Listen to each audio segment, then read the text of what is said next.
Yang kami hormati, Ustaz Anda kami, guru kami tercinta, alhamdulillah hari ini dimudahkan untuk menjadi narasumber dalam kajian Majelis Musafadila. Yang kami hormati dan cintai kepada kami, alhamdulillah hari ini bisa bergabung. Yang kami sayangi, Sohibul Baik, Ibu Hendang Heriana, terima kasih. Insya Allah rumahnya semakin dekat yang diadakan dengan majelis ilmu, dan juga tentu semua uti tercinta, sahabat-sahabat, dan insya Allah semuanya dirahmati Allah. Dan juga sahabat-sahabat yang hari ini mengikuti melalui Zoom. Hari ini kami ada kajian offline. Tentunya teman-teman yang belum bisa hadir bisa mengikuti secara online, tetap masih mengikuti, dan silakan sahabat-sahabat yang selama ini mungkin mengikuti melalui Zoom bisa hadir. Jadi insya Allah sementara Majelis Musafadila diadakan sebulan sekali kajian tatap muka, biasanya di minggu terakhir atau minggu kelima kalau ada kajian. Assalamualaikum warahmatullahi wabarakatuh. A'udzubillahiminasyaitonirrajim. Bismillahirrahmanirrahim. Innal hamdalillah nahmaduhu wa nasta'inuhu wa na'udzubillahi min syururi anfusina wa min sayyiati a'malina. Asyhadu an la ilaha illallah wahdahu la syarika lah wa asyhadu anna Muhammadan abduhu wa rasuluh. Allahumma shalli ala sayyidina wa habibina wa syafi'ina wa qurrata a'yun Muhammad Rasulullah wa ala alihi wa sahbihi wa man tabi'ahu bi ihsan ila yaumil qiyamah. Wala haula wala quwwata illa billahil aliyyil azim. Allahumma a'inna ala zikrika wa syukrika wa husni ibadatik. Ya Allah, bindiklah hati kami agar senantiasa mengingatmu, tutuplah jiwa ini agar senantiasa mensyukuri nikmatmu, dan bimbinglah pula diri kami agar senantiasa dapat melakukan ibadah yang terbaik. Amin, amin, ya rabbal alamin. Ustaz dan Ibunda dan Ibu Allah, alhamdulillah hari ini kita semua diberikan nikmat sehat, nikmat iman, hingga dapat bersilaturahim di majelis ilmu, taman surga di dunia, Ustaz ya. Alhamdulillah, mudah-mudahan langkah kita menuju tempat ini, duduk kita bersama-sama pagi hari ini menjadi pahala bagi kita semua. Dan insya Allah hari ini kita akan mendapatkan ilmu yang manfaat dan barokah yang akan semakin meningkatkan ketakwaan kita dan istiqomah kita dalam ibadah kepada Allah.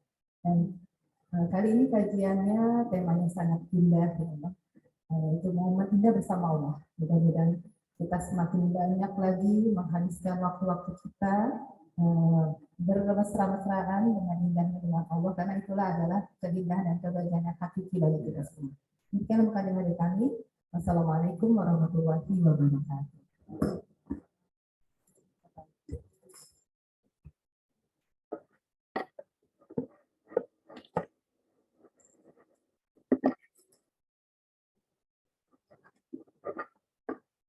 Bismillahirrahmanirrahim. Assalamualaikum warahmatullahi wabarakatuh. Alhamdulillah wa syukurillah, la haula wa la quwwata illa billah, wassalatu wassalamu ala rasulillah wa ala ashabihi wa mawala.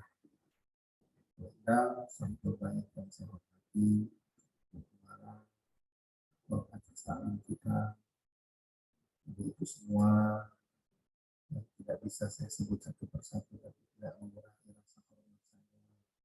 Mudah-mudahan semuanya sehat, semuanya dimuliakan oleh Allah Subhanahu wa Ta'ala. Banyak orang pengen mencari kebahagiaan. Nah, salah satu kuncinya adalah bersyukur kepada Allah. Dan pasti senang, pasti bahagia kalau kita bersyukur kepada Allah.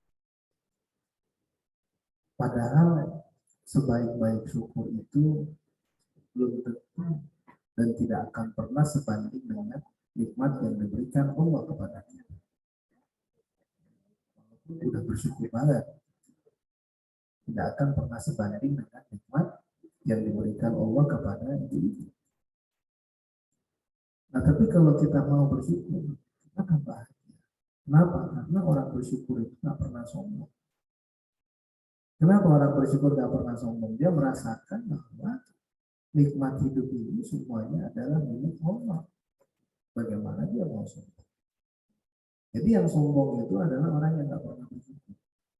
Itu ciri khas orang sombong. Dia nggak mau bersyukur.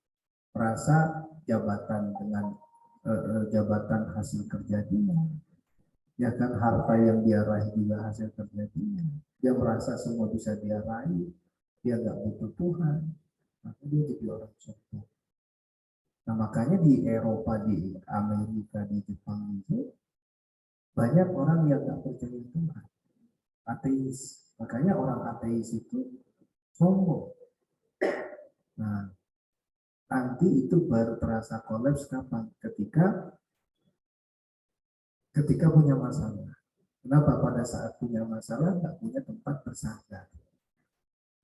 Kita alhamdulillah diberikan kekuatan iman oleh Allah. Dengan kekuatan iman itu kita menjadi hamba yang, salah satunya menjadi hamba yang bersyukur kepada.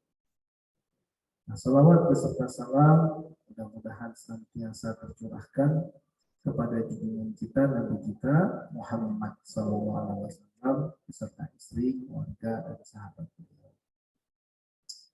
Saya mau tanya nih, kalau ibu-ibu misalnya dekat sama presiden gitu, sering diajak ketemu oleh presiden gitu, ya kan banyak nih. Ini karena kita kebetulan nggak dekat, tapi bayangkan kalau tiba-tiba misalnya presiden tuh sering, atau istri presiden atau presiden sering ngajak ketemu sama kita.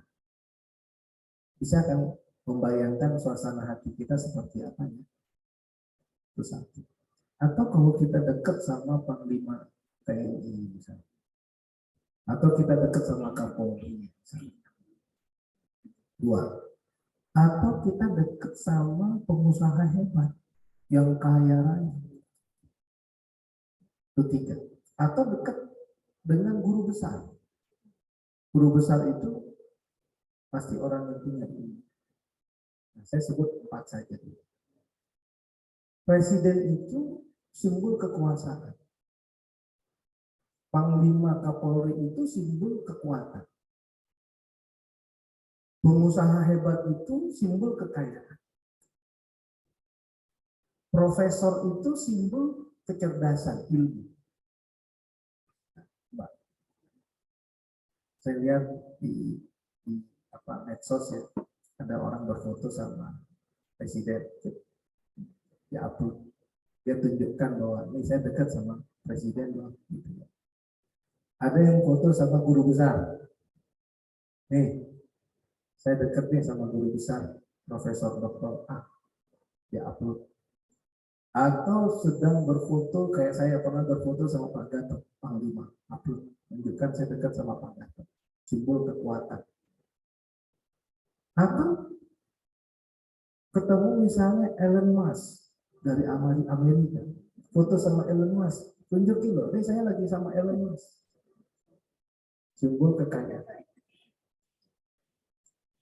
Betapa bangganya ketika kita dekat dengan mereka, betapa kita merasa hebatnya dekat sama mereka, betapa kita butuh pujian orang, dekat loh sama presidennya, respon-respon orang, netizen. Coba ibu bayangkan, sengaja saya mengiring ke situ. Padahal ya, ada yang lebih hebat dari mereka. Kalau Pak Jokowi itu paling udah akan berakhir besok ini, selesai sudah. Foto-foto dengan Pak Jokowi nanti diturunin kalau lagi di presiden. Tergantung siapa presidennya. Kalau nanti Pak Anies, maka foto ibu dengan Pak Anies naik. Mana foto ibu dengan Pak SBY dulu udah nggak ada, diturunin. Jadi hanya berlaku semasa berkuasa. Itu yang profesor guru besar yang udah meninggal, yang dulu ibu banggakan, foto ibu bersama mereka sudah ibu copot dari dinding karena sudah meninggal. Betapa kita ini sebetulnya bahwa yang hebat itu yang maha kaya. Tadi kalau Elon Musk orang kaya dunia, yang maha kaya itu Allah. Kalau Panglima sama Kapolri adalah simbol kekuasaan, yang maha berkuasa adalah Allah. Yang maha berilmu adalah Allah, yang berkuasa adalah Allah, yang maha kaya adalah Allah, yang maha hebat adalah Allah. Nah, bayangkan ibu dekat dengan Allah. Ibu ini sebenarnya adalah hamba-hamba yang dekat dengan Allah. Dalam sholat ibu, dalam puasa ibu, dalam bacaan Al-Quran, dalam zikir, dalam semua rangkaian ibadah itu ibu dekat, cuma ibu nggak bisa lihat. Kadang-kadang kita ini musyrik, terlalu bangga dengan simbol-simbol kehidupan dunia tadi yang merupakan lambang-lambang. Kita itu lupa bahwa sebetulnya yang pantas kita banggakan kedekatan kita dengan Allah, bukan hanya kita banggakan, kita syukur. Maka di dalam Al-Quran di surat Ali Imran, Qulillahumma malikal mulki tu'til mulka man tasya wa tanzi'ul mulka mimman tasya wa tu'izzu man tasya wa tuzillu man tasya biyadikal khair innaka ala kulli syai'in qadir tulijul laila fin nahari wa tulijul nahara fin lail wa tukhrijul hayya minal mayyiti wa tukhrijul mayyita minal hayy wa tarzuqu man tasya'u bighairi hisab. Jadi saya kemarin 2 hari yang lalu menangis. Kemarin lagi sholat isya saya nangis. Sedang selesai sholat itu saya sedang merenung gitu tentang ketauhidan. Presiden itu sayang sama ibu, bekerja untuk ibu hanya 1 periode atau 2 periode. Kapolri itu mikirkan keamanan itu paling 1 periode 5 tahun. Panglima itu bekerja untuk kita, mengamankan Indonesia paling selama dia bertugas 5 tahun. Tapi Allah sejak kita ada dalam kandungan kita lahir, kita kecil, kita besar, kita dewasa, kita jadi orang tua, kita punya pasangan hidup, kita punya anak, kita punya cucu. Anak cucu kita dikasih rezeki oleh Allah.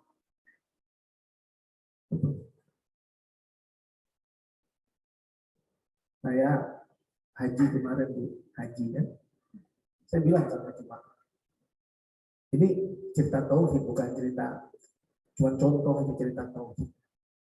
Kalau menjelang hari Arafah, kan besoknya kita mau Arafah hari ini. Betapa besok hari yang kita tunggu. Saya andaikan, ini contoh, bukan soal keeron atau Ustaz, bukan, ini contoh. Andaikan Pak Jokowi telepon saya hari ini, misalnya Ustaz Andian, tolong segera pulang, saya mau angkat Ustaz jadi menteri. Demi Allah saya tolak. Kenapa? Karena momen besok itu momen Arafah. Momen di mana kita dibanggakan Allah di hadapan para malaikat. Ya wahai para malaikat, lihat hambaku datang menghampiriku. Lelah, kusut, berdebu. Saksikan oleh kalian, wahai malaikat, aku ampuni dosa-dosa mereka, aku maafkan kesalahan mereka. Saksikan oleh kalian. Hatta sampai ibu yang gak pergi haji dapat keberkahan dari hari Arafah. Apa itu? Kalau ibu berpuasa Arafah, Allah ampuni dosa setahun yang lalu dan setahun yang akan datang. Apalagi yang berhak. Kita sering lupa sama Allah. Saya merenung kemarin, ya Allah, betapa saya sering menyintai sesuatu yang sebetulnya mengalahkan cinta saya kepada. Kita lebih cinta kepada anak daripada cinta kepada yang memiliki anak sesungguhnya adalah Allah.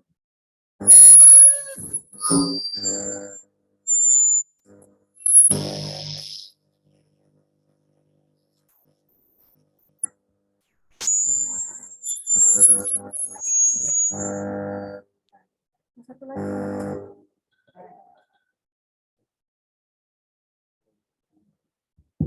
Nah, kita lebih cinta kepada apa yang diberikan Allah daripada Allah. Nah, maka kalau kita memahami esensi itu, kita akan berusaha mencari momen bersama Allah. Mencari waktu momen kapan kita bersama Allah.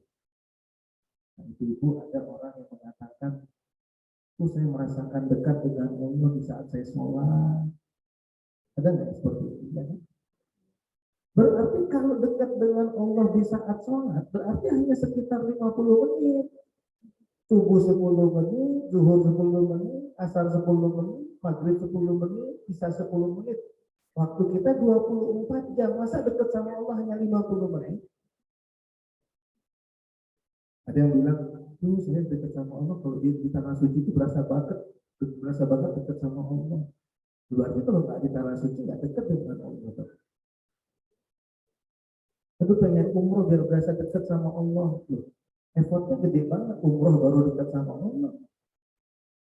Tapi nggak adil dong orang-orang yang nggak mampu secara ekonomi, yang nggak mampu. Kalau dia nggak bisa pergi umroh, nggak bisa merasakan dekat dengan Allah. Ada yang mengatakan saya dekat sama Allah di bulan Ramadan. Berarti kalau bulan Ramadan, sebulan di antara 12 bulan. Bagaimana kita bisa dekat dengan Allah setiap waktu, setiap saat? Gimana caranya biar dekat dengan Allah setiap waktu, setiap saat? Yaitu dengan ihsan. Apa itu ihsan? Ya. Ihsan itu apa? Coba Ibu buka surat 29 ayat 69. Surat 29 ayat 69.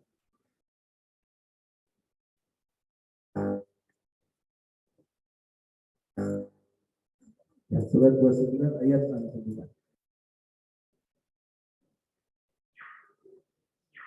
Walladzina jahadu fina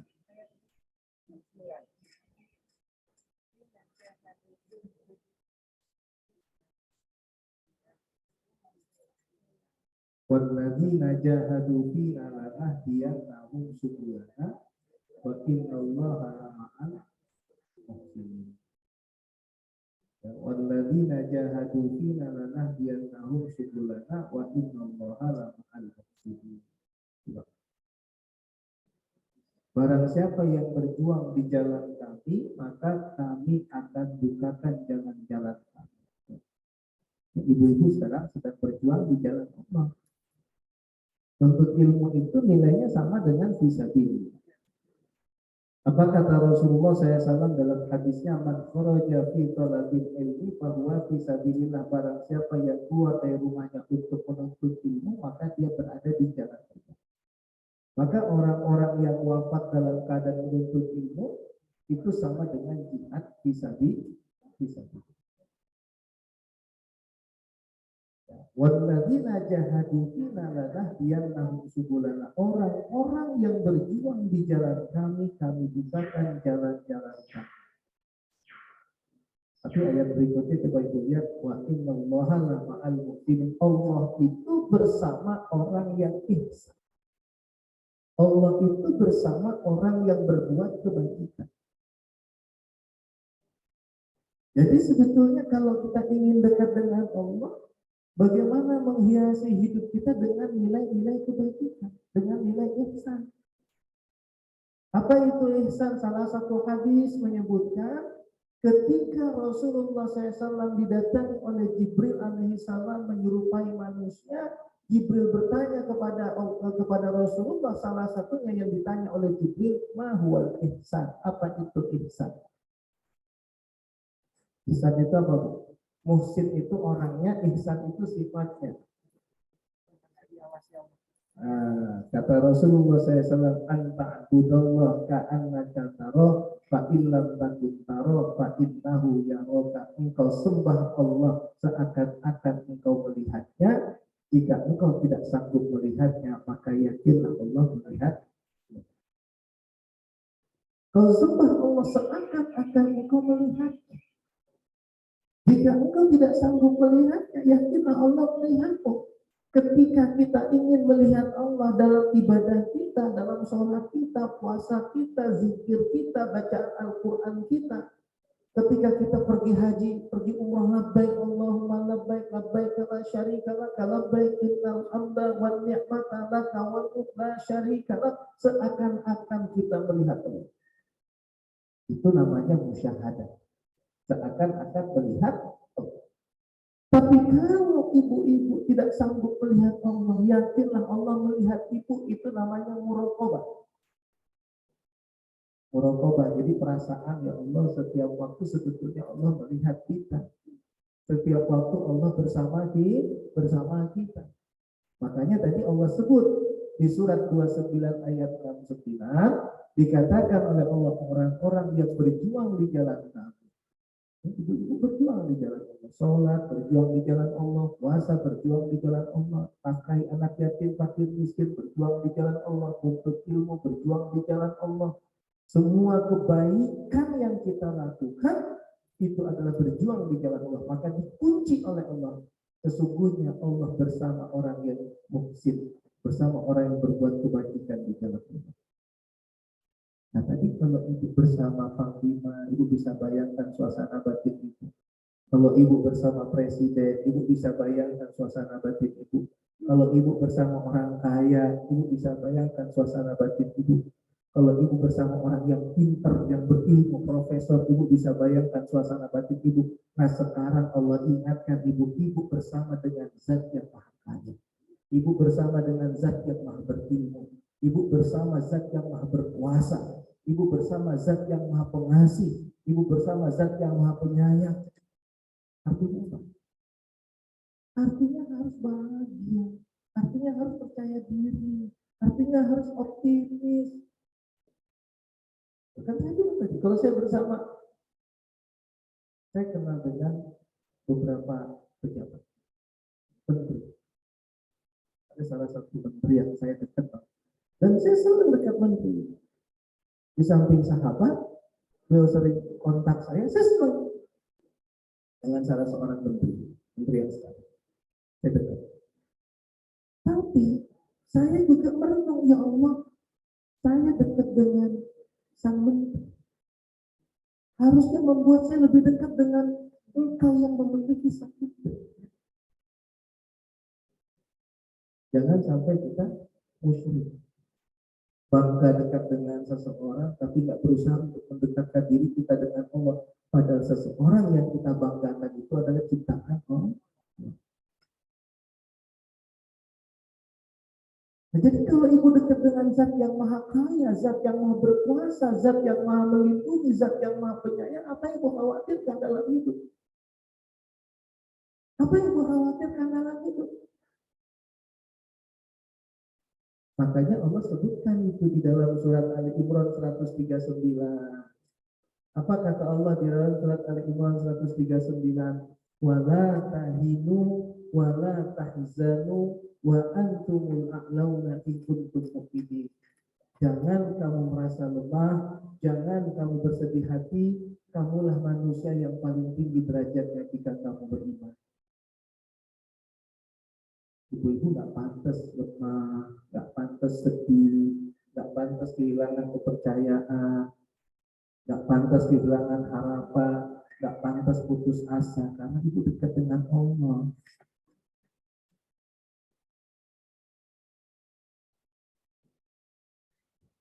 Ya kan? Jadi kita tidak pantas sedih, tidak pantas takut, tidak pantas lemah, tidak pantas cemas, tidak pantas was-was, tidak pantas kehilangan harapan. Kenapa? Karena kita dekat dengan Allah. Itu ayat mengatakan, jangan kamu merasa lemah, jangan kamu bersedih hati, kamulah manusia yang paling tinggi derajatnya jika kamu beriman. Jadi nggak boleh gampang cemas, gampang kehilangan harapan, gampang sedih, karena ibu bersama. Nah, ibu buka surat Ali Imran 112. 112. Ya. Surat Ali Imran 112 dikatakan oleh Allah Subhanahu wa taala, duribat alaihimul dhillah aina ma tuqifu illa bihablin minallah wa hablin minallah. Duribat alaihimul dhillah aina ma tuqifu illa bihablin minallah wa hablin minallah. Manusia itu hina di mana saja berada. Ya, dia hina di mana saja dia berada, kecuali dengan dua hal. Yang pertama adalah hablum minallah, yang kedua adalah hablum. Jadi sebetulnya kita itu bahagia dengan dua ini loh, Ibu. Yang pertama adalah hablum minallah. Hablum minallah ini yang paling tinggi itu sholat. Yang paling tinggi itu sholat. Ya. Makanya kewajiban sholat itu, ya ibu-ibu, kewajiban sholat itu tidak sama dengan kewajiban yang lain. Ketika Allah misalnya mewajibkan puasa, mewajibkan zakat, mewajibkan haji, tidak sama dengan Allah mewajibkan ibadah sholat. Ibadah sholat itu Nabi Muhammad SAW diperjalankan untuk bertemu dengan Allah. Dalam perjalanan Isra Mi'raj itu dalam perjalanan agung, dalam perjalanan istimewa, dalam perjalanan yang penuh dengan kemukjizatan, Nabi Muhammad diundang oleh Allah untuk menerima kewajiban sholat. Apa artinya? Berarti sholat itu pertemuan kita dengan, makanya disebutlah as-sholatu mi'rajul mu'minin. Sholat itu mi'rajnya orang beribadah. Makanya pantas Rasulullah SAW mengatakan apa? Kata Rasulullah, saat yang paling indah dalam hidupku saat aku sholat, dan saat yang paling dekat aku dengan Allah di saat aku dalam keadaan sujud. Makanya harus sholat khusyuk. Nah, momen yang kedua, apa hablum minallah itu? Hablum minallah itu puasa. Pada saat kita puasa itu hablum minallah. Dasarnya hadis Nabi Muhammad SAW mengatakan, hadis qudsi ya, kata Allah dalam sebuah hadis qudsi, ya, kullu amal ibni adam lahu innasya. Semua amal ibadah anak cucu Adam untuk mereka, kecuali puasa untuk aku. Kecuali puasa untuk aku, wa ana ajzi bihi, dan aku yang memberikan ganjaran pahala puasa. Wa ana ajzi bihi. Kullu amal ibni Adam lahu innasya. Seluruh amal ibadah anak cucu Adam untuk mereka, kecuali puasa adalah untuk aku, dan aku memberikan ganjaran ibadah puasa itu. Coba ibu puasa 1 bulan untuk siang, kalau bukan untuk rumah. Ibu ikhlas, ibu jujur, ibu sabar, ibu istiqomah, ibu jalankan untuk Allah. Berarti ibadah puasa itu juga adalah hablum. Ibadah haji itu hablum minallah. Side effect daripada ibadah haji hablum minallah. Tapi ibadah hajinya itu adalah hablum minallah.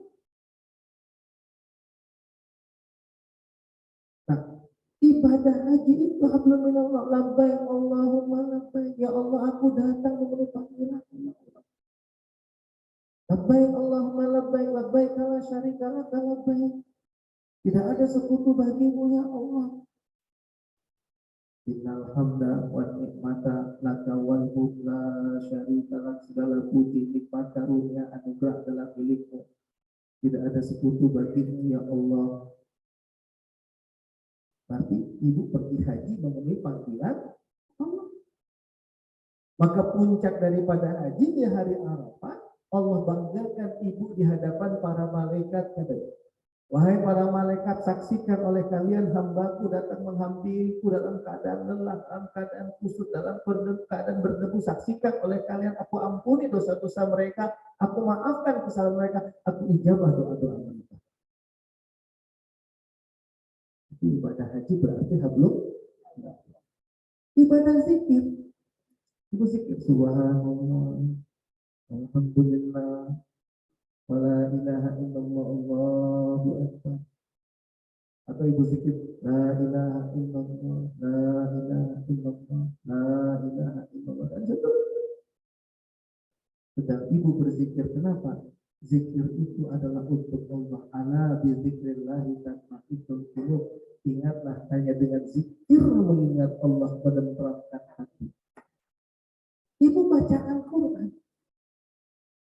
Baca Al-Quran. Ibu baca Al-Quran. Ibu dekat dengan pemilik Al-Quran. Sekarang saat ibu membaca Al-Quran, ibu membaca firman Allah. Berarti ketika ibu membaca firman Allah, ibu dekat dengan sang pemilik dari Al-Quran itu. dan sang pemilik Al-Quran. Nah, saya jelaskan itu semua. Coba sekarang, apa yang ibu rasakan di momen-momen itu? Coba, di momen ibu sholat bahagia, di momen ibu puasa suasana Ramadan bahagia, di momen ibu pergi haji bahagia, di momen ibu berzikir bahagia, di momen ibu baca Al-Quran dan paham isi Al-Quran bahagia. Pertanyaan yang kedua, apakah terjadi secara kebetulan? Dan bahagia itu diiringi rasa optimisme. Coba buktikan. Makin khusyuk sholat ibu, makin bahagia, makin optimis. Makin khusyuk puasa ibu, makin bahagia, makin optimis. Makin khusyuk zikirnya, baca Al-Quran, makin bahagia, makin optimis. Pergi haji, bahagia, optimis. Dan seterusnya. Pertanyaannya, itu terjadi secara kebetulan.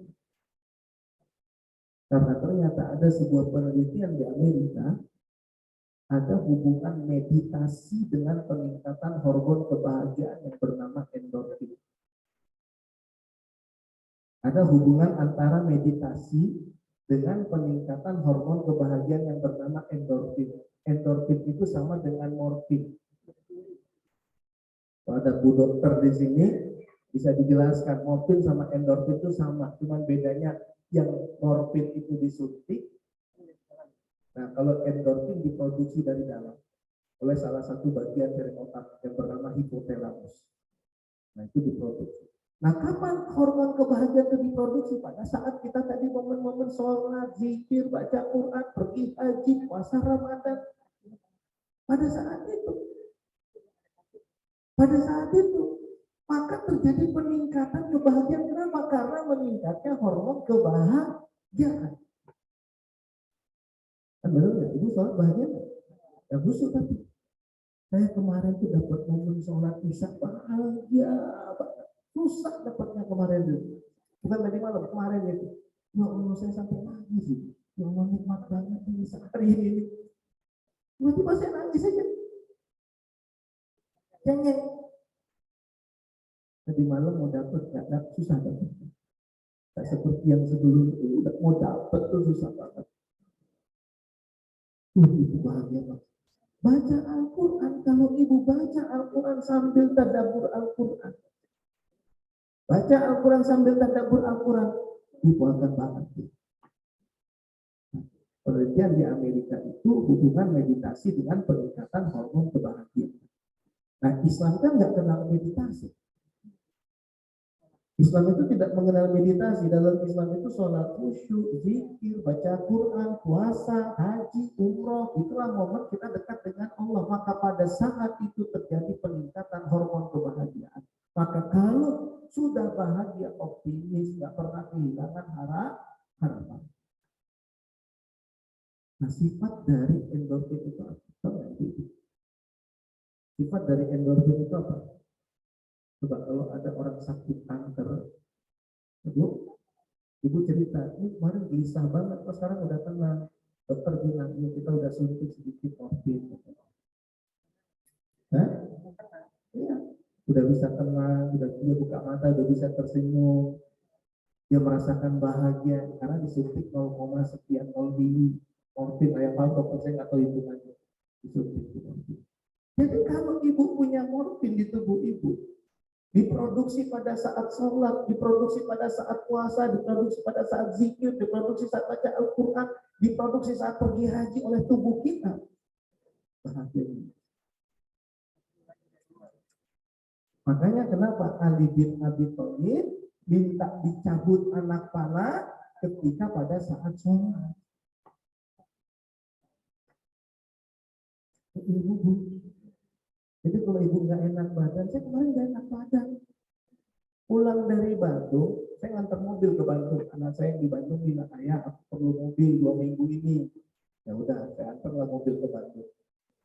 Saya antar mobil ke Bandung, saya bilang sama istri, kita pulang jam berapa? Belum tahu Bang, kata istri saya. Terakhir Bangnya ada jam 6 sama jam 8. Jam 6 duduk di mana, jam 8 duduk di mana? Naik travel. Jam 6 duduk di belakang, jam 8 duduk di belakang juga ada. Di belakang itu sandaran mentok ke dinding mobil, jadi Tidur tuh begini, Masya Allah, saya 3 jam sakit tuh badan saya, sakit. Wah, sampai kepala dingin itu sampai Jakarta, saya langsung sedikit ganti baju istirahat, saya sholat. Subhanallah, karena saya udah belajar ilmunya ini ya, saya sholat sedikit.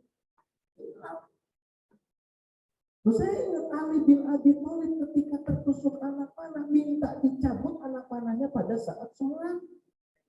Berarti pada saat tubuh memproduksi endorfin, pada saat tubuh memproduksi hormon. Nah, itu disebut hormon kebahagiaan. Makanya pantas kan fakta menunjukkan kenapa pada saat ibu sholat khusyuk ibu bahagia, kenapa momen Ramadan, ngaji di bulan Ramadan sama ngaji di suasana seperti ini beda. Ada kebahagiaan di bulan Ramadan. Saya tanya ibu-ibu, ada beberapa jemaah, Ustaz, saya tuh sejak tahun nikmatnya umrah di bulan Ramadan, di akhir Ramadan. Saya jadi sekarang selalu umrah di akhir Ramadan. Dan logika saya, Ramadan itu musim panas, dalam keadaan berpuasa, kok nikmat umrah di bulan Ramadan? Jadi bingung juga di awal. Oh, ternyata saya tarik nih ke sini. Oh, pantas. Ketika kita melakukan sesuatu untuk Allah dan betul-betul merasakan indah bersama Allah, maka pada saat lapar, panas, capek, lelah, artinya apa? Ternyata ketika batin bahagia, lelah itu hilang. Jadi kalau masak capek. Oh, enggak Ustaz, karena aku nggak masak.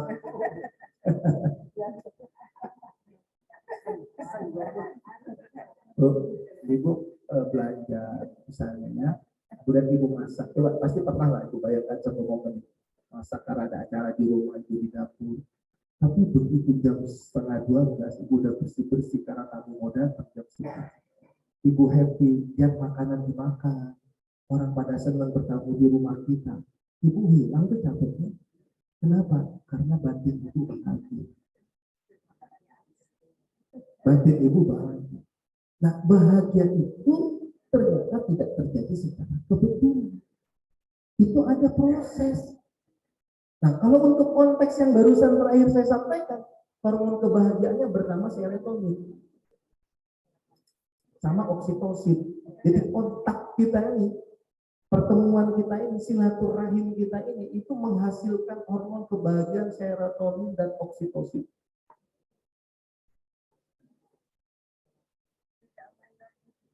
Nah, kalau endorfin tadi penelitiannya menyebutkan hubungan meditasi dengan peningkatan hormon kebahagiaan endorfin. Tapi kan Islam nggak kenal meditasi. Maka yang sebetulnya hormon kebahagiaan itu meningkat pada saat sholat khusyuk. Karena sholat khusyuk itu lebih tinggi dari meditasi. Zikir itu lebih tinggi dari meditasi. Ibu baca Al-Quran, kalau ibu paham, ibu lebih tinggi dari meditasi. Puasa itu lebih tinggi dari meditasi. Haji itu lebih tinggi dari meditasi. Bayangkan, nikmat-nikmat di momen ibadah itu, bahagianya kita. Nah, yang luar biasa, ketika kita bahagia terjadi peningkatan optimisme, harapan kita. Sekarang saya buktikan, kenapa usia harapan hidup meningkat. Di Indonesia sekarang usia harapan hidup meningkat. Di luar negeri, ibu baca datanya, usia harapan hidup menurun. Nah, kenapa? Saya hakul yakin tidak lepas dari aktivitas ibadah yang kita kerjakan. Makanya kunci dari ibadah itu surat Al-Bayyinah ayat 5. Apa kata Allah di dalam surat Al-Bayyinah ayat 5? Wa ma umiru illa liya'budullaha mukhlishina lahuddin. Manusia itu tidak diperintahkan oleh Allah kecuali mengikhlaskan ibadahnya seikhlas-ikhlasnya untuk.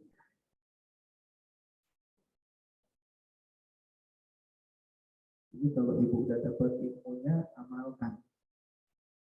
Ya, jadi kalau badan nggak enak, zikir. Badan nggak enak, sholat di justru ditingkatkan, jangan dibalik. Ada orang itu nggak enak badan, sholatnya nanti. Justru kalau nggak enak badan, sholat. Karena tadi dasarnya Ali bin Abi Thalib pusing, pusing, nggak enak badan itu dibandingkan tertusuk anak panah, sakitan mana? Nah pertanyaannya, kenapa Ali bin Abi Thalib minta dicabut pada saat sholat? Karena pada saat itu terjadi produksi hormon kebahagiaan yang bernama endorfin. Itu momen bersama. Lalu bersama. Nah berarti kalau ibu bisa selalu merasakan indah momen bersama Allah dalam konteks yang barusan saya sebut tadi, ibu bersama Allah dalam momen-momen tadi, ibu merasakan bahagia. Salah satu penelitian di Mesir menyebutkan orang yang berbahagia lebih panjang umurnya daripada orang yang tidak berbahagia. Orang yang lebih berbahagia lebih sehat daripada orang yang tidak berbahagia. Orang yang berbahagia jarang mengunjungi rumah sakit daripada orang yang tidak berbahagia. Nah itu nanti terhubung lagi dengan syukur, dengan sabar, dengan tawakal. Karena itu semuanya ke Allah semua, bersyukur ke Allah, sabar kepada Allah, tawakalnya kepada Allah. Nah pertanyaannya sekarang, fakta menunjukkan kenapa seumur ibu sekarang masih aktif ngaji, bawa mobil, eksis. Begitu. Bu Kemala usia 60 nggak disebut 50 berapa gitu ya. Coba zaman dulu Bu Marsa, seumur nenek kita itu ngapain di zaman dulu seumur ini. Nah tapi hari ini seumur ini subhanallah dahsyatnya luar biasa. Ini yang disebut umur harapan hidup meningkat. Ini kebetulan enggak. Ini pengaruh sholat kita, pengaruh bacaan Al-Quran kita, pengaruh taklim hari ini, pengaruh puasa kita, pengaruh zikir kita. Pengaruh pandemi.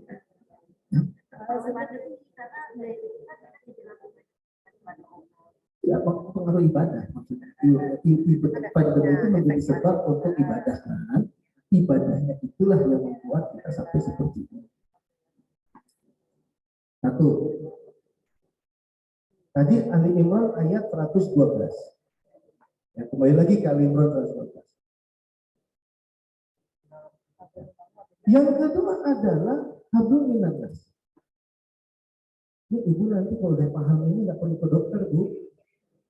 Fokus dengarnya. Yang kedua adalah hablum minannas. Hablum minannas itu adalah hubungan kemanusiaan. Kalau sekarang bungkus dari hablum minannas bahasa kita silaturahim. Silaturahim. Nah, salah satu amal ibadah yang paling sering disebut oleh Allah dalam konteks hablum minannas, zakat, infak, sedekah. Maka setiap ada ayat tentang sholat, ada ayat tentang zakat. Ada ayat tentang sholat, ada ayat tentang infak. Dan ciri khas orang bertakwa di dalam Al-Quran, ada sholat, ada infak. Kalau berarti sholat itu hablum minallah, infak itu hablum minallah. Kita buktikan sekarang. Biar kita paham, kita buktikan. Ada silah.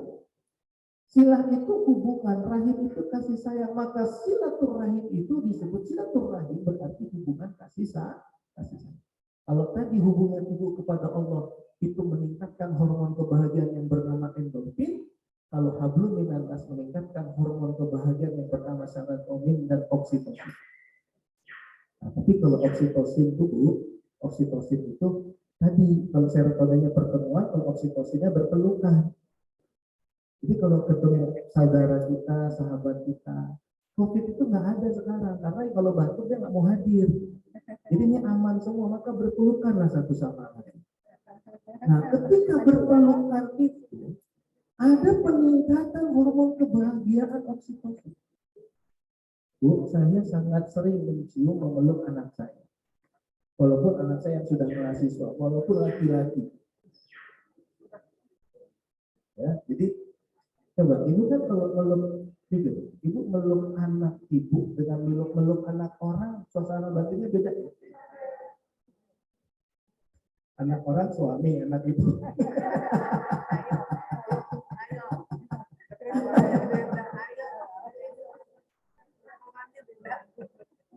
getarannya beda. Vibrasinya tuh beda. Kalau anak sendiri tuh beda getaran. Saya tuh anak saya yang di Pajajaran. Anak saya di Bandung juga. Satu IPB, satu Pajajaran. Satu Jatinangor sana. Yang Jatinangor ini kan ya namanya anak-anak sekarang di zona aman lah ya, hidup di sama kita ya. Begitu dia kos itu kan kita langsung tuh anak ini bisa nggak ya, mandiri nggak ya, gitu. Nanti makannya gimana gitu kan. Jadi setiap pulang kan saya pulang gimana. Karena kan cowok gitu kan. Nah, jaga diri ya nak. Jangan keluar malam ya nak. Bandung ini banyak begal ya nak. Peluk ayah yang kuat. Peluk kan. Anak saya lebih tinggi dari saya, segini saya. 1,8 sekian anak saya. Jadi kalau melihat dia, saya udah tinggi tadi, melihat dia begini. Jadi waktu peluk dia, itu saya sambil baca doa. Kadang saya baca salawat gitu ya. Ada rasa bahagia. Nah bahagia itu tidak terjadi secara kebetulan. Kalau ibu baca sains, baca hasil penelitian, pada saat itu terjadi peningkatan hormon kebahagiaan. Maka kalau kita sering meluk anak kita, meluk pasangan hidup kita, meluk adik kakak kita, meluk sahabat kita, itu bahagia banget. Makanya di Amerika, di Eropa, di Jepang, itu suka tulisan di taman-taman hug me ya. Kan ada. Cuman kalau mereka kan tak kenal mahram, jadi bebas saja. Itu di YouTube banyak hug me pakai tulisan. Nah, tapi kalau kita betul-betul meluk sahabat kita dari hati, terjadi peningkatan hormon kebahagiaan.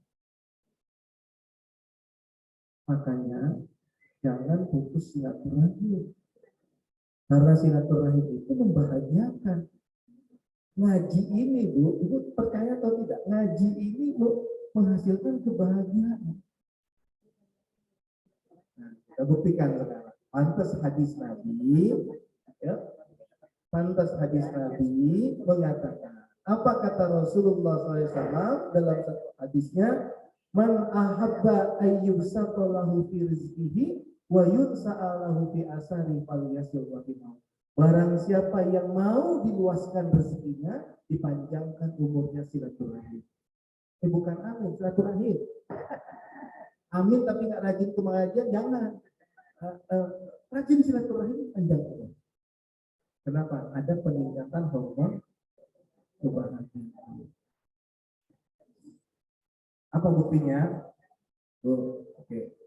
Bu Kemala, sebelum COVID ngaji berapa tempat? Coba, lihat ya. Bu Kemala. Kami kan tiap minggu. Oke.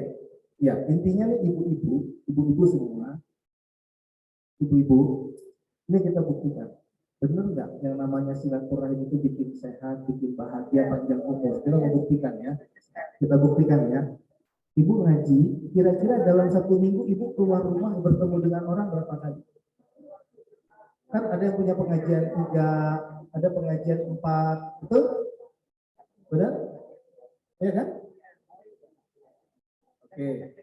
Oke. Ya. Setiap kita mau bertemu orang, berarti kalau ibu dalam seminggu 4 kali keluar rumah, 4 hari keluar rumah, karena mau ngaji, mau lain-lain lah ya. Ibu mandi jam berapa? Nah, kemudian ibu memilih pakaian seperti apa? Maaf ya Bu, ibu pakai parfum, ibu pakai deodoran, ibu berusaha penampilan ibu biar dianggap ada oleh orang lain. Kalau bahasa kerennya eksis, pengen eksis. Nah, bayangkan, ibu setiap hari seperti itu, sehat nggak? Bahagia nggak? Oke, jelas banget kan? Sekarang kalau ibu nggak keluar rumah, mandi jam berapa? Pakai penampilan, ya kan dulu sebelum penampilannya seperti ini nggak kalau nggak keluar rumah? Bukan, maksud saya penampilan seperti ini nggak kalau keluar rumah. Berarti kan ibu kalau begitu, karena keluar rumah kan? Berarti kalau ibu sering ke pengajian, sering ketemu orang, berarti kan ibu penampilannya seperti ini kan? Kan secara secara logika berarti setiap saat kita fresh, setiap saat kita bersih, setiap saat kita kelihatan cantik, setiap saat kita sehat, setiap saat ibu berusaha bagaimana orang nyaman dekat dengan ibu. Tadi saya katakan seminggu 4 kali. Ya Bu. Nah sekarang, maaf, ini fakta. Saya bicara ini, kesannya saya kayak bercanda, tapi ini fakta. Coba ya. Ibu lihat tetangga ibu yang nggak suka ngaji, nggak suka silaturahim, nggak suka keluar. Istri saya barusan beberapa bulan yang lalu, beberapa waktu yang lalu, ada di tempat saya. Ya, beliau kok puas sekali. Ya sekarang ya, kata istri saya. Puas sekali. Beda waktu zaman wanita karir di tempat tinggal saya. Ya kenapa? Karena nggak mau silaturahim. Begitu sudah tidak silaturahim, berarti kan kita tidak bisa merawat diri dong. Karena kan merasa nggak ada yang perhatikan, nggak perlu memperhatikan orang lain, asik dengan diri sendiri, mandi mau jam berapa saja, aktivitas bebas-bebas saja, keringat mau bagaimana juga nggak ada masalah, nggak perlu mempercantik diri, nggak butuh orang lain sama dia, nggak perlu kontak dengan orang lain. Maka kapan hormon kebahagiaan itu diproduksi oleh tubuh dia? Makanya kenapa? Termasuk bapak-bapak ketika sudah mulai pensiun, dia rubah kebiasaannya cepat tua. Bahkan kalau nggak mulai beraktivitas cepat itu. Coba, bapak-bapak sebelum pensiun, habis sholat ngapain? Mandi. Habis mandi ngapain? Bersih-bersih. Wah, persiapan mau ngantor. Setiap hari, bertahun-tahun, puluhan tahun. Begitu masuk umur 60 tahun pensiun, mandi mulai jam 9. Pakaian mulai biasa. Penampilan sudah mulai nggak dijaga. Kenapa? Udah pensiun, nggak perlu lagi. Nah, ini harus disampaikan sama mereka. Harus disampaikan sama mereka, Pak, biar Papa tidak ikut. Jangan dirubah kebiasaan Papa dulu. Mandi tetap pagi, pakai parfum, pakai deodoran. Cuman bedanya Papa hari ini nggak kantor.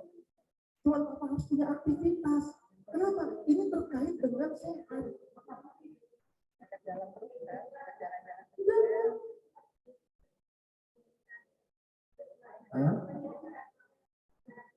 Cek lab, pembahasan bukan lagi kantor anak buah, kolesterol, asam urat. Ibu jangan iya. Bu, kita pengen uji ayat Quran sama hati. Bener nggak? Ternyata silaturahim itu bikin sehat, silaturahim itu bikin panjang umur. Coba sekarang ibu kemarin ya, apa yang ibu susahkan 2 tahun setengah karena nggak ketemu orang lain. Jangankan ibu, saya juga butuh lihat diri saya. Cuman saya kebiasaan mandi dari dulu. Jadi saya walaupun itu pagi udah mandi. Tetap. Itu dari dulu saya nggak bisa. Karena kalau saya nggak seger, aktivitas saya ada yang apa ya, nggak diiringi dengan semangat. Kuncinya mandi. Jadi saya dulu tuh mandi dulu. Masalah nanti mau pergi kemana, dulu saya nggak ada agenda mandi. Tinggal setting baju. Ke pengajian pakai koko, ketemu orang pakai kemeja, settingan tinggal di situ. Bu, subhanallah, Rasulullah mengatakan barang siapa yang mau diluaskan rezekinya dan dipanjangkan umurnya silaturahim. Ternyata pada saat silaturahim itu ada peningkatan hormon kebahagiaan yang bernama serotonin dan oksitosin. Makanya kenapa silaturahim itu bikin panjang umur, bikin sehat. Ada hormon kebahagiaan dopamin, Bu. Dopamin itu olahraga, senam, jalan pagi, sepedaan, cocok tanam, pelihara burung, ngasih makan kucing, ya, apalagi masak, pokoknya semua kebaikan yang ibu kerjakan. Nah kalau kita, ya, ibu udah paham kita tadi, bayangkan itu yang disebut dengan ihsan. Jadi ihsan itu pantas tuh Allah bilang tadi di surat 69 ayat 29. Barang siapa yang berjuang di jalan kami, kami bukakan jalan-jalan kami. Dan Allah bersama orang yang berbuat kebajikan. Jadi ternyata 4 hormon tadi itu, endorfin, dopamin, oksitosin, serotonin, itu diproduksi dengan baik ketika terjadi aktivitas hablum minallah dan hablum. Itu ya. Makanya kenapa ibu tidak bisa lepas dari itu? Kalau mau bahagia ya itu dia. Nah, hablum minannas itu pun ternyata momen indah bersama Allah. Hablum minannas itu pun ternyata adalah momen indah bersama Allah. Ibu ngasih makan anak yatim fakir miskin, ibu bersama Allah. Ibu nolong orang lain, ibu bersama Allah. Nah, muhsinin itu kan bersama Allah tadi kan? Nah, kita lihat siapa saja golongan muhsinin. Surat Ali Imran 134. Surat Ali Imran 134. Muhsinin tadi, muhsinin itu adalah bersama Allah. Orang yang berbuat kebajikan selalu bersama Allah. Nah, apa saja aktivitas yang masuk dalam golongan ihsan atau golongan orang muhsinin? Alladzina yunfiquna fis sarra wad dharra. Orang yang menginfakkan hartanya ketika lapang, ketika sempit. Wal kaziminal ghaiz. Orang yang mampu menahan marah. Wal afina 'anil nas, orang yang memaafkan kesalahan orang lain. 3 ya, Bu. Wallahu yuhibbul muhsinin. Allah mencintai orang-orang yang ihsan. Siapa orang ihsan itu? Pertama, menginfakkan hartanya ketika lapang, ketika sempit. Yang kedua, wal kaziminal ghaiz, mampu menahan marah. Yang ketiga, memaafkan kesalahan orang lain. Sekarang kita buktikan, benar nggak ketika ibu sedekah ibu bahagia? Benar nggak ketika ibu memaafkan kesalahan orang lain? Udah, sebelum kau minta maaf, aku sudah memaafkan kamu. Itu yang bahagia itu kita. Benar nggak ketika kita menahan marah, kita mampu mengendalikan marah demi kebaikan kita di jalan Allah, kita bahagia. Nah, ternyata benar fakta itu bahwa ternyata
Muji ajaran Islam.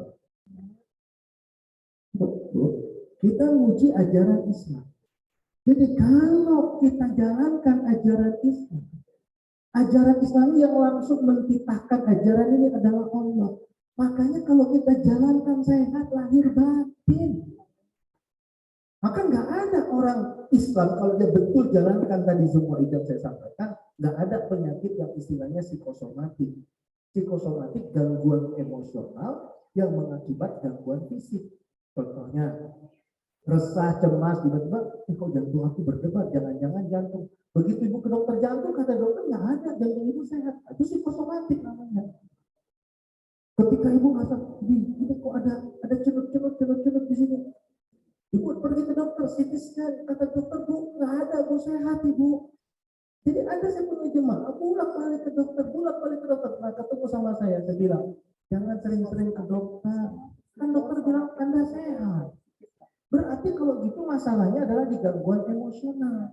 Nah itulah yang disebut dengan psikosomatik. Nah sekarang kalau kita sehat, cemas nggak ada, takut berlebihan nggak ada, was-was berlebihan nggak ada, kita nggak punya gangguan emosional. Biasanya orang yang nggak punya gangguan emosional, fisiknya sehat.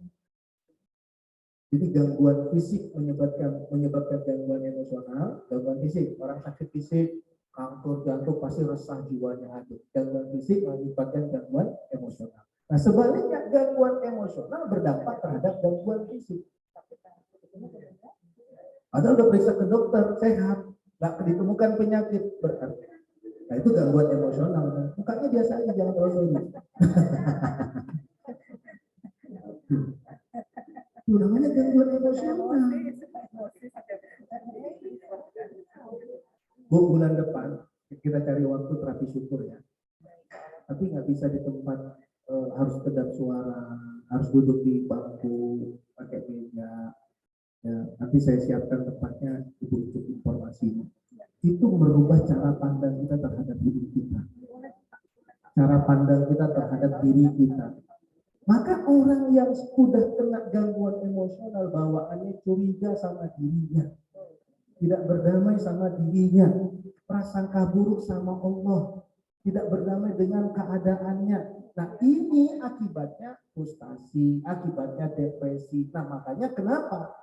Ini banyak melanda masyarakat di Eropa, di Jepang, di Korea berakhir dengan bunuh diri.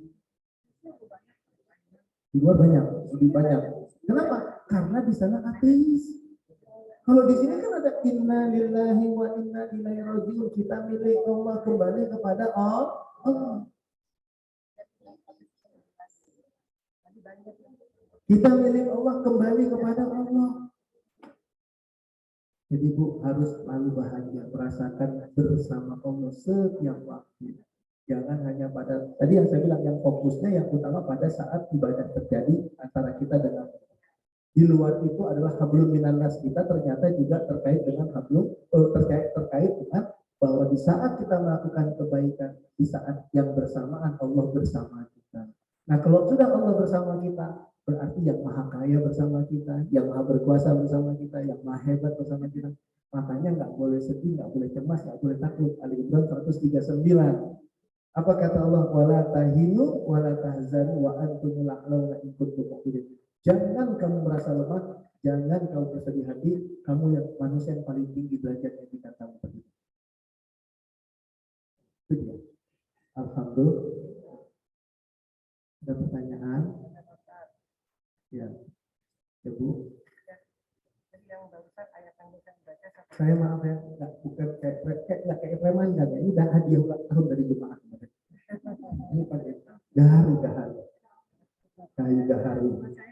Jadi tadi kan ada Ustaz sampaikan ayat surat Al-Imran ayat 139. Jangan merasa lemah sedih kan orang yang iman. Tadi disampaikan oleh Pak Ustaz surat Al-Imran ayat 139, kita jangan merasa lemah sedih dan jadi orang beriman. Jadi kalau kita suatu saat kita bersedih atau merasa lemah, artinya iman kita lagi drop ya. Terus apakah itu juga termasuk kita jadi seuzon sama Allah? Katakan kita merasa Allah bersama kita. Mohon penjelasannya. Gini, coba ibu-ibu merasakan dampak positif dari ibadah dan dampak negatif dari tidak ibadah. Kalau saya bisa merasakan. Jadi di saat intensitas ibadah saya meningkat, itu optimisme saya meningkat. Nah, nanti ada juga, ibu, ada namanya percaya diri. Ya, percaya diri. Nanti boleh Bu Kemala ingetin saya. Temanya adalah meningkatkan percaya diri, self confidence. Tapi ini kesimpulannya, karena terkait dengan pertanyaan tadi. Ada hubungan antara self confidence dengan self esteem. Self esteem itu adalah nilai diri, iman, Islam, berilmu, punya dedikasi, rajin ibadah, senang ketemu, senang silaturahim. Nah, itu namanya self esteem. Nah, kalau kita punya nilai diri, makin tinggi nilai diri kita, maka semakin tinggi rasa percaya diri kita. Tapi kalau self esteem kita rendah, nilai diri kita rendah, imannya turun, sholatnya malas, ketemu orang malas, biasanya percaya dirinya tidak kuat. Nah, ini kalau udah ngaji ini, Bu nggak perlu ketemu John Robert Owen. Karena Nabi Muhammad SAW itu orang yang punya rasa percaya diri yang tinggi. Nggak perlu kita ikut sekolah kepribadian. Makanya saya senang kalau ibu ngaji, kita buka Quran, kita simak, dan saya buktikan sainsnya. Jadi yang namanya self confidence itu akan meningkat dengan sejalan meningkatnya self esteem. Kenapa pendidikan? Orang yang berpendidikan itu tingkat rasa percaya dirinya rendah. Yang rendah pendidikannya tingkat rasa percaya diri. Yang tingkat ibadahnya rendah rasa percaya dirinya. Karena kan dia nggak baca, dia nggak punya kekuatan keimanan. Kalau kita kan diajarkan contoh satu ayat, la innallaha la yughayyiru ma biqaumin hatta yughayyiru ma bi anfusihim. Allah nggak akan pernah merubah nasib satu kaum kalau dia nggak merubah keadaan. Maka kita tingkatkan self esteem kita, kemampuan kita, skill kita, ibadah kita, iman kita. Kalau ibu ajarkan ini ke anak-anak ibu akan mengejar mimpi mereka, dream mereka, harapan mereka. Maka saya selalu bilang, sholat itu jangan dianggap sederhana, itu meningkatkan rasa percaya diri. Puasa itu jangan dianggap sederhana, meningkatkan rasa percaya diri. Baca Al-Quran itu jangan dianggap sederhana, itu meningkatkan rasa percaya diri. Nah, kita harus punya itu. Nah, di saat iman kita rendah, rasa percaya diri kita rendah, agak boleh, jangan prasangka buruk kepada Allah. Jangan sesekali prasangka buruk kepada Allah. Bayangkan Allah menciptakan kita, memenuhi kebutuhan hidup kita, menyayangi kita, tapi kita berprasangka buruk kepadanya. Masya Allah.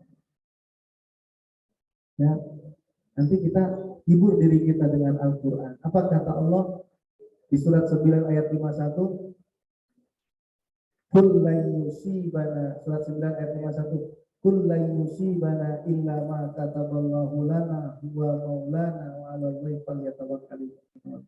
Katakan tidak akan pernah menimpa kita sesuatu kecuali yang ditakdirkan Allah kepada kita. Hendaklah orang beriman bertawakal kepada Allah. Jadi segala sesuatu terjadi pada diri kita itu karena ketentuan Allah.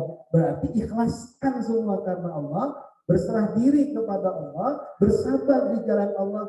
Buktikan nanti Allah akan memenuhi janji. Pasti ada sesuatu yang hebat di luar jangkauan pemikiran kita. Makanya jangan prasangka buruk kepada Allah. Gitu. Ada lagi? Ya, Bu. Saya mau tanya, kan kalimat tauhid itu adalah la ilaha illallah. Nah, kalau saya rasa tuh sebenarnya kebanyakan mungkin kita sekedar lisin aja gitu, tapi artinya gitu. Kita la ilaha itu gimana sebetulnya kita ada Allah, ada Tuhan selain Allah gitu kan. Tapi selama ini kan orang tuh udah tahu ini buruk, tapi nggak nyerap ke dalam diri kita gitu. Nah, bagaimana kita bisa melihat bahwa ya kita tadi kata oh ada hal bisa bilang akhirnya kecewa, nggak pernah sakit lagi gitu kan. Ya. Nah, artinya sekarang ini harus dipahami lagi bahwa kalimat la ilaha illallah tiada Tuhan itu harus benar-benar apa sih sebenarnya maksudnya apa?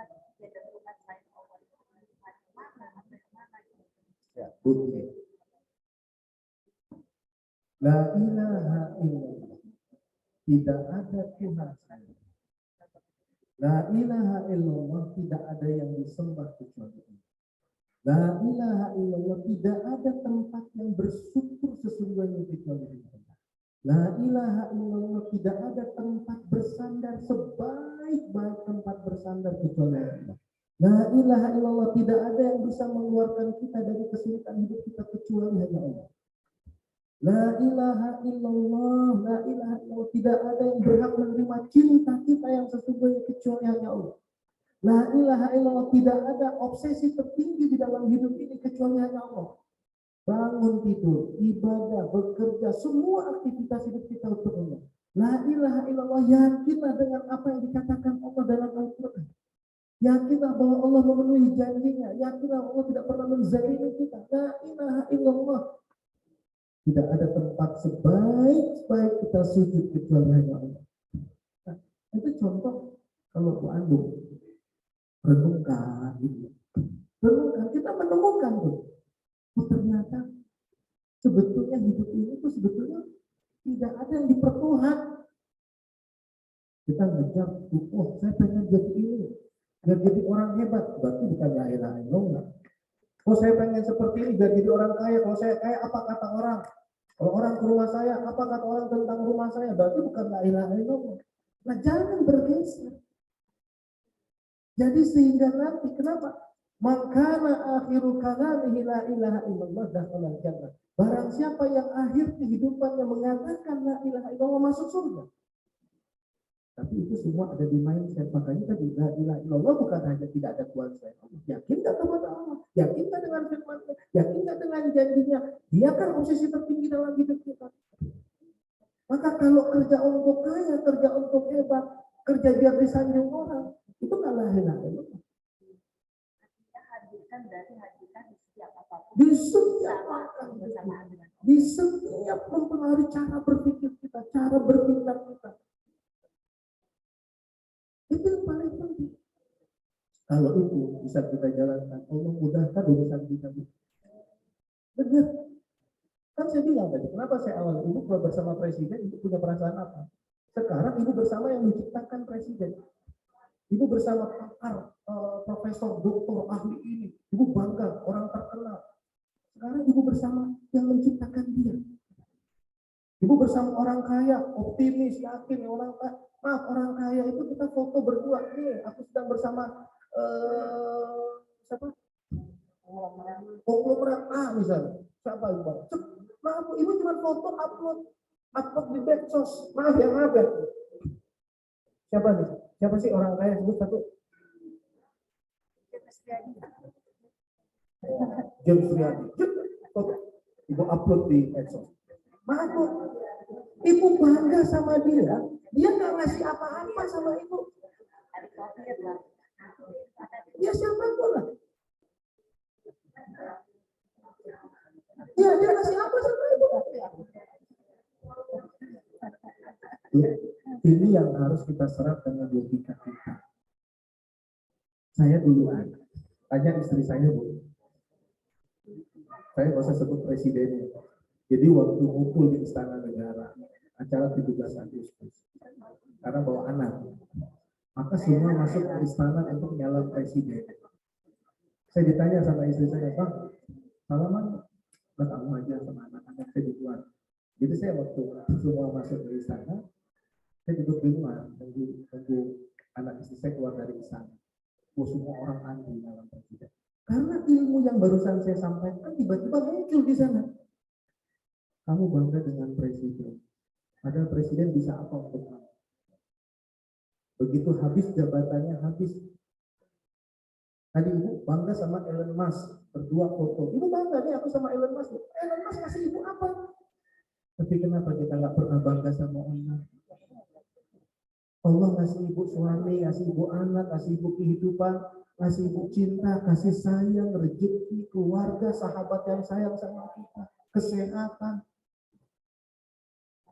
Kira-kira kalau kita bersama Allah di setiap waktu, optimisnya itu seperti apa? Bahagianya seperti apa? Nah, ini yang harus kita dudukkan tauhid kita. Kalau mau sehat, itu dia harus kita dudukkan. Gitu. Terus apa juga kalau saya lihat juga kekecewaan yang sering kita dapat itu ternyata itu kita sering apa namanya mau keinginan kita gitu, bukan keinginan Allah, jadi akhirnya kita kecewa. Misalnya ya kan kita pengennya dapat apa, kecewa, salah satu kekecewaan. Jadi wa asa an takrahu syai'an wa huwa khairun lakum wa asa an tuhibbu syai'an wa huwa syarrun lakum. Al-Baqarah 216. Boleh jadi kamu menyintai sesuatu padahal tidak baik buat kamu. Boleh jadi kamu membenci sesuatu padahal ada kebaikan buat kamu. Boleh jadi kamu menyintai sesuatu padahal tidak ada kebaikan buat kamu. Maka jangan paksakan kehendak kita. Jangan paksakan kehendak kita kecewa. Jadi setiap kehendak kita tidak sesuai dengan harapan, tidak sesuai dengan kenyataan tidak sesuai dengan harapan, berserah diri kepada Allah. Bisa jadi Allah punya rencana yang lebih baik untuk diri kita. Nah itu tadi, jangan prasangka buruk. Allah pasti punya rencana baik untuk diri kita. Apa intinya pada baiknya aja, pokoknya kalau Allah aja memberikan kepada yang kafir, apalagi yang Iya. Prasangka baik kepada Allah. Alhamdulillah segala puji atas setiap keadaan, atas setiap momen. Ya.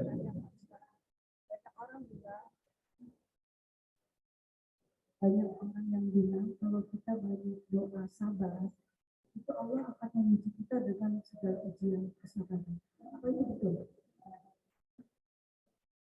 Justru itu nggak ada dasarnya. Kita berdoa sabar karena kita ingin kuat menghadapi keadaan. Gitu. Justru sabar itu kita berdoa kepada Allah. Kenapa? Karena sabar itu given dari Allah. Sabar itu given dari Allah. Sabar itu pemberian Allah. Nggak semua orang dikasih kesabaran. Oh iya, udah pasti. Jadi sabar itu pemberian dari Allah. Maka ketika kita doa jadi orang sabar, karena kita pengen benar diberikan kekuatan oleh Allah. Nah, yang ada dengan meningkatnya iman kita, bertambah kualitas ujian hidup kita. Kalau itu logik dong. Anak SD diuji dengan pelajaran SD, anak SMP diuji dengan pelajaran SMP, anak kuliah diuji dengan pelajaran kuliah, sudah bekerja diuji dengan momen-momen dia bekerja. Itu sangat logik, rasional. Masa Bu Endang diuji dengan zaman Bu Endang gadis, ya enggak lah. Iya, dan di balik ujian itu adalah Tadi kan bicara soal dopamin, oksitosin, serotonin. anak saya pulang ya, dia senang sama kucing. Ada kucing di tempat itu, saya bawa banyak sekali aja kucing, adopsi kucing. Di satu sisi saya punya teman dengan juga dokter mengatakan biarkan anak bermain dengan binatang piaraannya karena itu menimbulkan kebahagiaan dan lain sebagainya. Jadi saya biarkan saja gitu.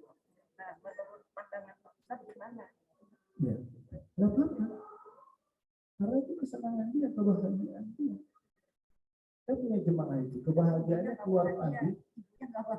Ya, anaknya ada jemaah saya, ibu-ibu, asal keluar pagi kebahagiaannya ngasih makan kucing. Jadi depan rumah dia kucing bisa 20 katanya. Di depan rumah dia. Ada dia jalan dia bawa makanan, di jalan pagi dia bawa makanan untuk kucing. Itu luar biasa. Dulu kata Rasulullah, ada wanita tidak baik hanya karena memberi itu seekor kucing dia bisa menjadi ahli surga. ridhoi saja, cuma jaga kesehatannya. Ya, jangan ditempatkan di tempat terbuka dalam rumah. Di ruangan ini ada 20 kucing, jangan gitu. Masukkan di luar rumah, jadi kandangnya misalnya. Jangan masuk ke ruang rumah. Maaf ya, maaf banget. Kalau di dalam rumah, orang pelihara kucing, banyak orang yang nggak mau makan kalau datang ke rumah kita karena bau kucing. Saya pernah masuk ke rumah jemaah, pelihara anjing, sampai ke dalam bau anjing. Waktu itu bulan puasa, buka puasa, waduh, saya akhirnya cuma ceramah, belum saya keluar. Rumahnya bau anjing, sama dengan maaf banget, rumah yang bau kucing. Jadi kalau ibu pelihara kucing ngundang saya misalnya nggak mau makan, pertanda tuh ada masalah. Karena saya nggak suka dengan bau kucing. Nah di rumah saya ada kucing, tapi kucingnya bukan banyak, satu. Jadi ada kucing satu, saya sayang sama kucing yang satu ini. Nah, tapi kalau udah malam saya keluarkan, biar dia di teras. Nah, kalau malam kalau siang dia sekarang keluar masuk satu kucing gitu. Kalau saya pulang, saya pulang nih, mobil saya udah mau masuk, dia nunggu di depan pintu. Nah, tapi saya nggak pernah gendong, karena saya tahu bulunya ada kukunya segala macam. Bahkan kemarin ada jemaah yang sakit, anaknya sakit mata, masalah mata apa, pergi ke dokter, itu karena tokso katanya. Nah, ternyata ibunya juga kena tokso. Nah, jadi boleh, itu sayang sama kucing. Bukan bagaimana menyampaikan kepada anak saya, karena gini ya, 1, 2, 3, enggak banyak ya, banyak sekali sih, enggak ada mungkin. Sementara bisa sama itu jam makan itu selalu kucing lain bisa 20, 30. Makanya di luar rumah taruh kandangnya, Ya, jangan masuk ke dalam rumah. yang jadi masalah buat saya adalah dia itu jadi enggan meninggalkan rumah kalau ada keperluan, ada undangan nggak apa, karena dia khawatir kucingnya tidak makan, karena ada satu kucing yang harus disuapin karena organ tubuhnya banyak infeksi gitu kan. Nah, bagaimana cara menyampaikan kepada anak saya? Saya nggak bisa menyampaikan karena saya nggak kenal sama karakter anak ibu. Ibu lebih paham. Sama ibu itu sering, Ustaz, gimana cara nasihatin anak saya ya? Anak saya itu bandel, Ustaz, ini lebih memahami anak ibu dari saya. Karena kalau ini nasihat anak kita, orang yang kenal dengan anak kita, gitu loh. Jadi ibu yang lebih paham dengan karakter anak ibu, tapi modalnya tadi saya sudah sampaikan bagaimana ibu bisa menjelaskan dari aspek kesehatan. Gitu. Tapi untuk nasihat ibu lebih paham dengan karakter anak ibu daripada saya. Gitu. Cukup ya. Kita doa untuk yang sedang dirawat di RSPP stadium 4 Bapak Yos Rizal. Saya kenal. Iya. Saya kenal sama beliau. Bapak Yos Rizal. Itu tempat Buenda berlahir. Ya, Lunara Siti Hersa, mudah-mudahan sehat, jadi anak yang soleha. Ya, nikmat umur hari ini buat Ibu Mariana. Alhamdulillah. Ya, sehat-sehat saja. Ya, tetap silaturahimnya terus berjalan, dilancarkan, semoga dalam pernikahan Ardelia dia binti Andoa. Mudah-mudahan keluarga bahagia ya. Saya juga minta doa, mudah-mudahan saya boleh ngomong sudah nanti bocoran ya. Doakan saya mudah-mudahan 2024 saya menikah. Saya dari Dapil Tangerang, Tangsel, Tangerang Kota. Di Tangsel, Tangerang saya. Tangerang, Tangsel, Tangerang Kabupaten itu dapil saya. Nah, partainya ini mungkin kalau sekarang suaranya banyak ke Anies ya, partai yang lain. Kalau partai ini belum umumkan siapa calonnya. Tapi saya bilang sama jemaah, sekarang kita sudah tak boleh berpolemik belajar dari 2019. Ya kan, pokoknya siapapun partainya, orang Islam harus kuat di parlemen. Gitu loh. Di oposisi kita juga harus kuat. Di pemerintahan juga harus kuat. Andaikan partainya tidak support, siapapun presidennya, menurut saya bilang sama orang Tangerang, siapapun presidennya, DPR RI-nya Adian Pardede. Saya dari PAN. Tangerang Raya. Tapi tetap Bu Kemala saya komit. Asal tidak, kalau memang saya menang, tidak tugas, saya tetap isi ceramah. Saya nggak mau meninggalkan ceramah. Hah? Doain aja, Bu. Doain ya. Nah ini adik saya nih. Beliau untuk berjuang bersama saya di dapil. Oh di sini enggak, tadi kan Jakarta rata-rata. Oh itu Tangsel. Saya Tangsel. Iya. Itu tinggal lihat aja, ada panggungan, coblos matanya atau kepalanya. Jangan coblos hatinya. Saya relawannya Anies, Pak. Hah? Saya relawannya Anies. Enggak, makanya terserah Ibu mau Siapa aja. siapapun presidennya. Pak ini kan DPR. Biar nggak berpolitik. Iya. Siapapun presiden. Amin. Sehat-sehat ya Bu semua ya. Sehat-sehat, bahagia. Jadi kalau dengar cerita saya tadi, ceramah saya, bahagia itu pilihan hidup berarti. Jadi bahagia itu bukan ngarepin Allah kasih aku bahagia, enggak bisa. Pilihan hidup, perjuangan kita jadi orang bahagia. Itu ya. Nah kemudian tadi ada pertanyaan umroh. Saya insya Allah umroh hari Minggu, Ahad. Ahad besok ini saya berangkat umroh. Tanggal 27 November. Tapi nanti berangkat lagi Februari tanggal 28. Jadi kalau ibu-ibu ada yang mau berangkat Februari tanggal 28, silakan berangkat. Ya, itu saja yang bisa saya sampaikan. Tadi kayaknya ada foto-foto, ada video, kirim saya boleh ya? Foto dan videonya ya. Nomor HP saya ada kan? 0817 ya 0817 737610. Dan itu saja, kita doakan semua tadi sesuai harapan kita. Al-Fatihah.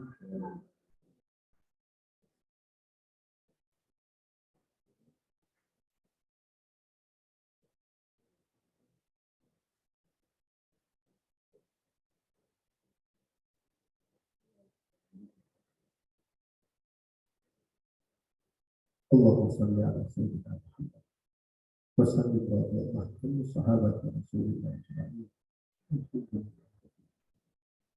Allahumma imanan bika tasdiqan bi kitabika wa ta'atika wa ittiba'an sunnati nabiyyika Muhammad sallallahu alaihi wasallam. Allahumma arina al-haqqa haqqan warzuqna ittiba'ahu wa arina al-batila batilan warzuqna ijtinabah. Allahumma inna nas'aluka al-huda wa tuqa wa taqwa. Allahumma innaka afuwwun karim Rabbana hab lana min azwajina wa dhurriyyatina qurrata a'yun waj'alna lil muttaqina imama. Allahumma adkhilna mudkhala sidqin wa akhrijna mukhraja sidqin waj'alna min tasdiqin nasir. Allahumma ighfir lana wa li walidina wa khalqina kama rabbawna shighara. Allahumma ighfir li abaina wa ummahatina wa ajdadina wa jaddatina wa ikhwanina wa akhwatina bi rahmatika ya arhamar rahimin. Rabbana atina fid dunya hasanah wa qina adzabannar. Wa sallallahu ala nabiyyina wa rasulina Muhammad wa ala alihi wa sahbihi wa sallam.